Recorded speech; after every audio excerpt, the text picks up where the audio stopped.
tapos tiprito, tapos kanin. Wow, ang sarap!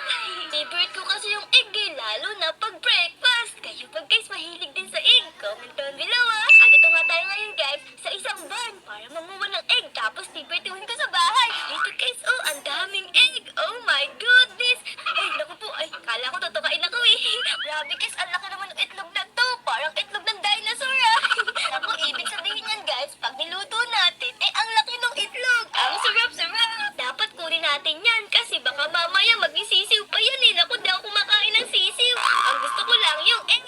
Okay guys, tuturuan ko kayo ngayon kung paano ang tamang pagkuha ng mga egg sa mga manok. Kasi baka mamaya di kayo marunong tapos habulin kayo ng nanay, di ba? Naku, tutukuin kayo.